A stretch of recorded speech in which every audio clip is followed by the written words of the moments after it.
Olá, eu sou Amanda, sou nutricionista, agente do Programa Nacional de Alimentação Escolar, do Centro Colaborador em Alimentação e Nutrição do Escolar, da Universidade Federal do Rio Grande do Sul. E nós estamos aqui hoje para o nosso primeiro episódio do podcast sobre o PNAE do ano de 2025.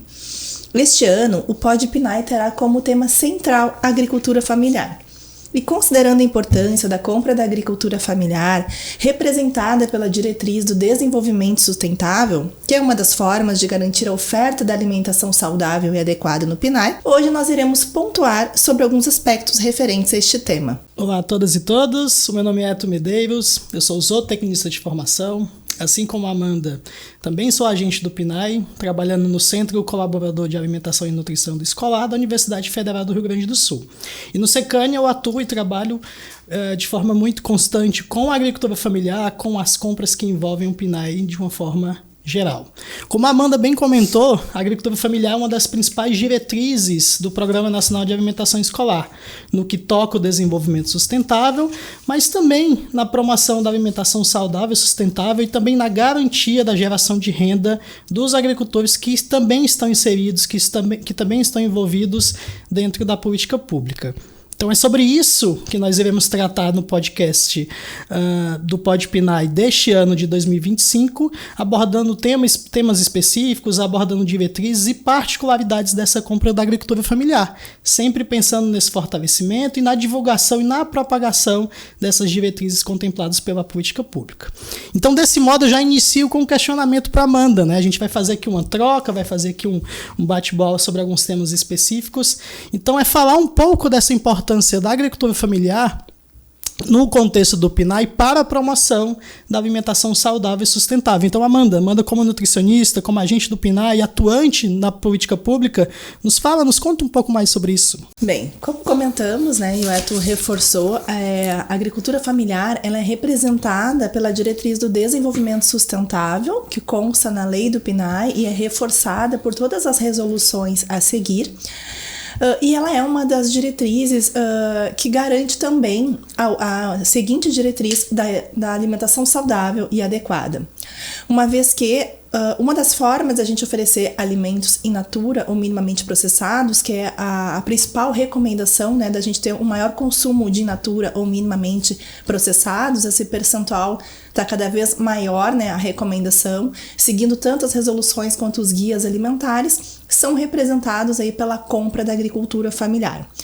Então, é uma das formas a gente manter um cardápio adequado, variado, considerando a compra local, considerando a cultura da comunidade que a gente está oferecendo a alimentação, entre outros aspectos que a gente vai comentar nos próximos questionamentos. Outro ponto importante que a gente pode mencionar aqui quando a gente se refere à compra e o consumo dos alimentos oriundos da agricultura familiar em relação aos sistemas alimentares.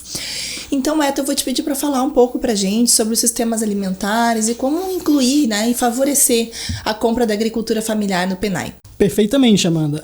Os sistemas alimentares, né, hoje ele é um tema muito discutido, ele é um tema muito atual, principalmente num contexto de mudanças climáticas que a gente tem observado e também das formas de produção. Uhum. Então esse tema, inerentemente, ele atinge também a agricultura familiar como um dos principais atores que participam da política pública.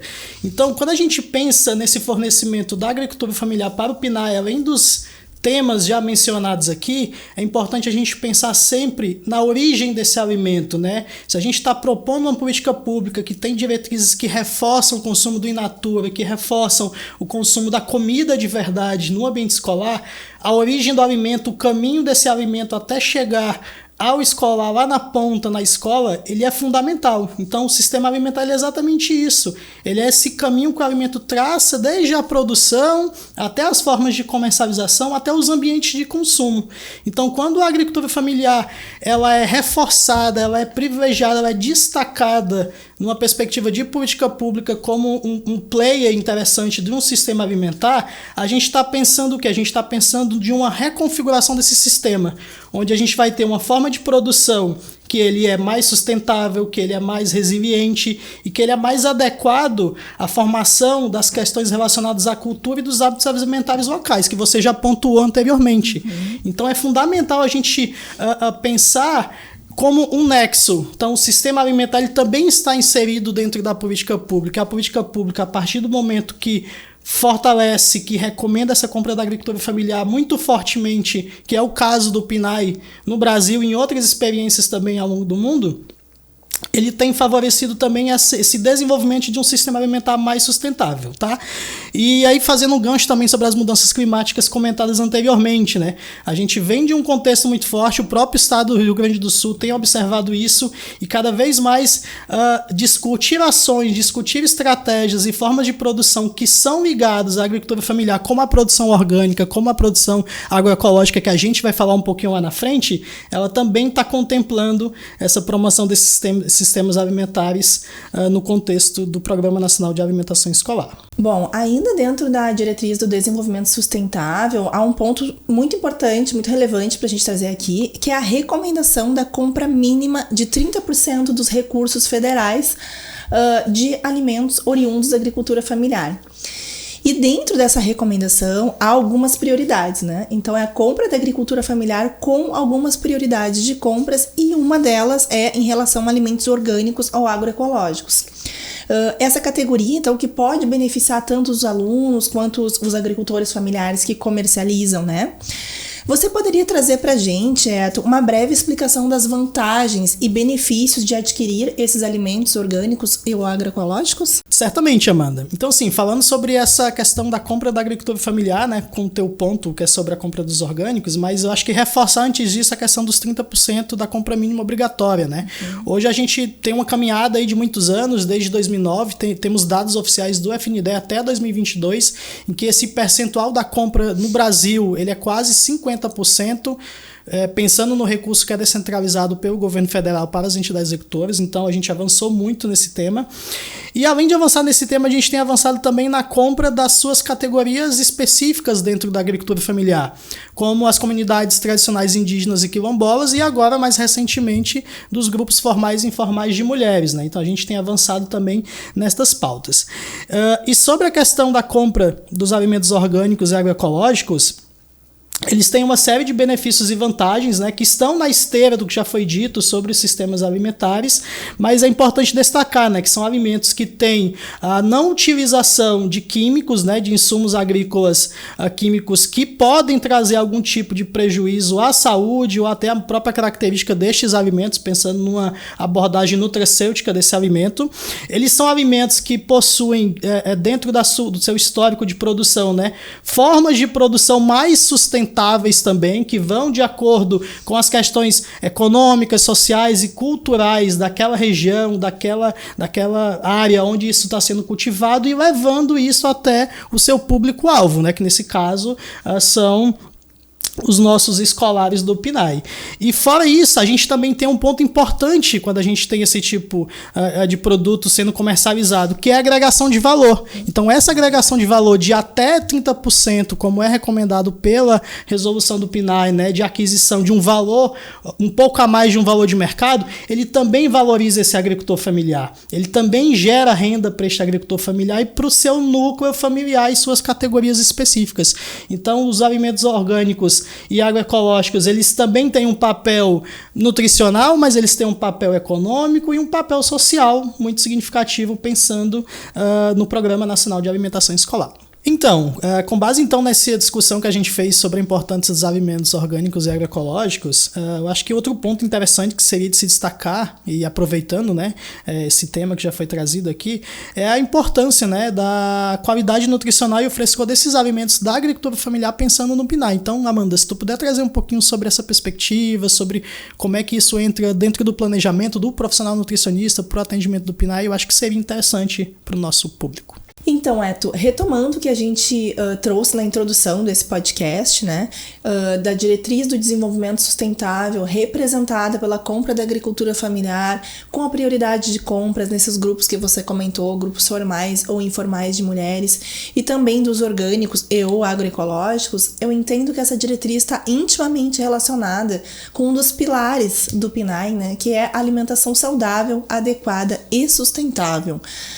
Então, por meio dos cardápios, o profissional nutricionista consegue, via agricultura familiar, garantir a oferta de alimentos in natura ou minimamente processados, que a grande maioria vem aí da compra da agricultura familiar. Dessa forma, a gente prioriza a cultura, né, questões sociais, como você já comentou. Além disso, a gente traz aí a preservação de recursos naturais, quando a gente se refere à compra dos orgânicos ou agroecológicos. E um ponto importante do seu questionamento em relação ao planejamento do nutricionista em relação às compras da agricultura familiar. Não é uma atribuição direta do profissional nutricionista se envolver com os processos de compras, né? Geralmente tem um setor responsável para isso nas entidades executoras, mas é fundamental que este profissional se envolva no conhecimento do que os agricultores familiares da região produzem, do que eles vão ter condições de entregar durante aquele ano, né? E que também que participe do descritivo da chamada pública, que é o documento por onde se oficializa, né, a compra da agricultura familiar. Depois, se você quiser falar um pouquinho aí da chamada pública, né, que é o meio por onde se compra estes alimentos. Então, a importância desse profissional participar da elaboração da lista dos alimentos, né, da forma mais detalhada possível, até para que se receba alimentos de qualidade aí, via agricultura familiar. Então, eu entendo que é uma das diretrizes mais importantes para a gente garantir aí o direito à alimentação do escolar e a alimentação saudável, uma vez que a gente vai ter um percentual significativo de alimentos in natura ou minimamente processados compostos no cardápio. Perfeito, Amanda. Pensando em chamada pública, né? E pegando um pouquinho do gancho da tua resposta, chamada pública como instrumento que ele vai oficializar essa intenção de compra desse agricultor, vai ser feito todo um processo, né, de média de preços e depois das formas de entrega, enfim, todo um planejamento. Eu entro então na questão relacionada à diversificação desses alimentos, que muitas vezes são associados, estão atrelados à agricultura familiar, e também do respeito à sazonalidade. A gente tem um contexto muito forte, né, sobre isso, sobre a sazonalidade e a época, digamos assim, que esses alimentos, né, têm maior prevalência, e de forma que isso esteja alinhado a esse planejamento do profissional, a essa oferta na alimentação escolar e também numa pauta de compras que é executada via chamada pública, inclusive por outros setores, como você falou, mas sempre reforçando e destacando a necessidade do envolvimento do profissional nutricionista, né, dentro desses processos de compras, por ser o responsável técnico, ser o conhecedor, né, das questões relacionadas à nutrição, obviamente, mas também se aproximando da temática da agricultura familiar para que se possa promover e fomentar cada vez mais essa compra. Então, nos fala um pouquinho mais sobre essa importância da diversificação da oferta desses produtos e da sazonalidade, pensando no planejamento da chamada pública, dos cardápios e dessa oferta. Eu acho importante a gente mencionar aqui que este ano a gente teve uma resolução, a número 3 de 2025, que aumentou a recomendação do percentual de compra de alimentos in natura ou minimamente processados. Até o ano passado, esse percentual girava em 75%, no mínimo 75%, de alimentos in natura ou minimamente processados deveriam ser adquiridos via verba federal, e este ano a orientação da resolução é de pelo menos 80% dos alimentos sejam in natura ou minimamente processados, e o ano que vem esse percentual ainda vai chegar a 85%, né? Então, trazendo aí a valorização dos alimentos, né, oriundos da agricultura familiar presentes no cardápio dos escolares. Outro ponto importante que vem desde a resolução número 06 de 2020 e que está sendo reforçado na 3 de 2025 em relação à diversidade, que foi que você questionou, né?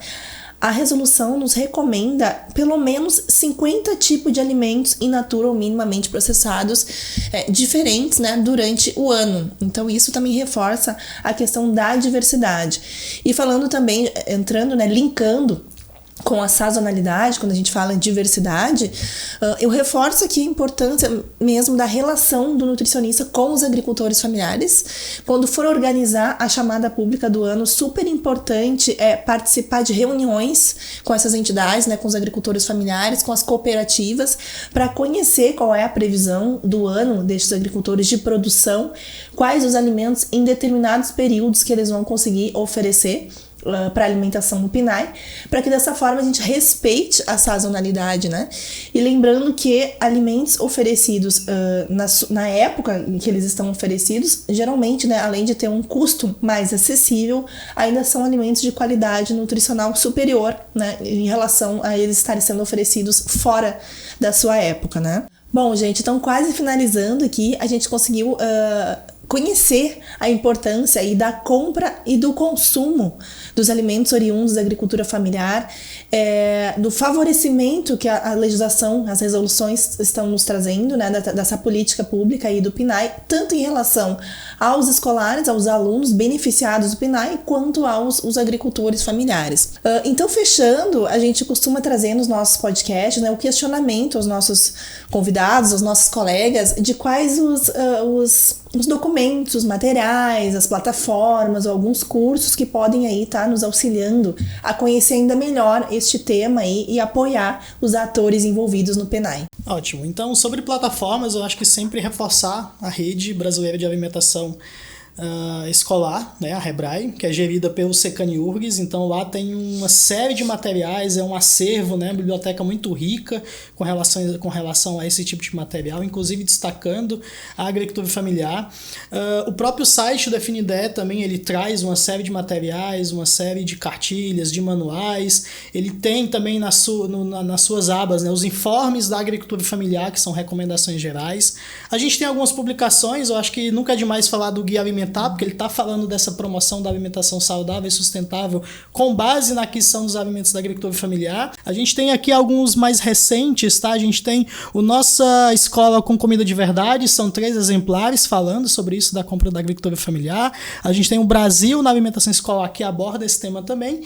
E a gente tem um caderno de compras da agricultura familiar que é publicado pelo FNDE, né? Já tem uma edição mais recente também que ele aborda bastante esse tema. Então, são espaços onde essas informações podem ser buscadas. Com relação às mídias digitais, né? A gente tem aí algumas plataformas que são publicadas. Eu acho que o YouTube do próprio FNDE, ele traz uma série ali de episódios, né? de gravações que falam sobre a agricultura familiar. A própria DIDAF, né? Que é a divisão da agricultura familiar, se empenha muito nessa publicação de material. O próprio YouTube do Secani, a gente também tem algo, Secaniurgs, a gente também tem algumas publicações nesse sentido. Já em relação aos podcasts, né, a gente também teve aí mais recentemente, desde o ano passado, algumas publicações que versam sobre esse tema da agricultura familiar. Nós temos o podcast que é um desdobramento do reality show Vida de Merendeira, que ele fala sobre isso também, dessa importância, inclusive de uma intersecção social, cultural e econômica.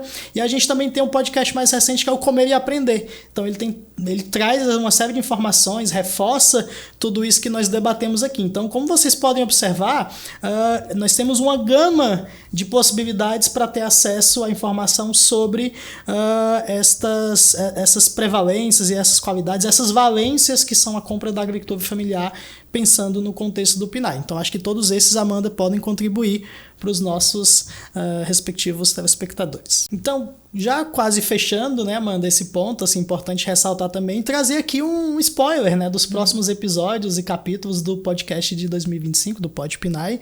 A gente pensou, né, como já dito pela Amanda, fazer algo muito temático esse ano, falando da compra da agricultura familiar. Então, a gente tem aí a possibilidade de alguns episódios no All-in, onde a gente vai falar um pouco mais sobre a chamada pública, especificamente para a compra da agricultura familiar. A gente vai ter um desdobramento sobre os grupos prioritários do PNAE que participam dessa chamada pública em virtude principalmente das últimas mudanças, da participação das cooperativas e associações. É um ponto importante também de se destacar. E a gente também vai abordar a compra específica de produtos de povos e comunidades tradicionais, onde a gente vai trazer um pouco desse marco legal, do instrumento de chamada pública numa perspectiva um tanto quanto diferente, do movimento Catra Povos Brasil e como ele tem se organizado e a ressonância dele, inclusive no estado do Rio Grande do Sul, para a promoção também da compra desses grupos prioritários. Então a gente tem uma série de temas, vai ser muito rico essa discussão ao longo do ano, então a gente se pede que vocês fiquem atentas e atentos, sigam o Secane nas redes sociais, a gente sempre vai estar divulgando essas informações por lá, e também, né, façam inscrição no nosso canal do YouTube, também assistam e divulguem as informações que vão ser publicadas ao longo desses próximos meses. Maravilha, gente. Então, finalizando, a gente agradece a oportunidade de vocês nos assistirem novamente e convidamos vocês para seguir a nossa rede do Secane, é @SecaneUFRGS. A gente pode colocar depois aqui embaixo do vídeo. O nosso Secane URGS, juntamente com outros Secanes aí no país, atuam há quase 2 décadas, promovendo aí a boa execução do PNAE. E também convidamos vocês para seguir a nossa rede rebrai.penai, certo? Até o nosso próximo episódio.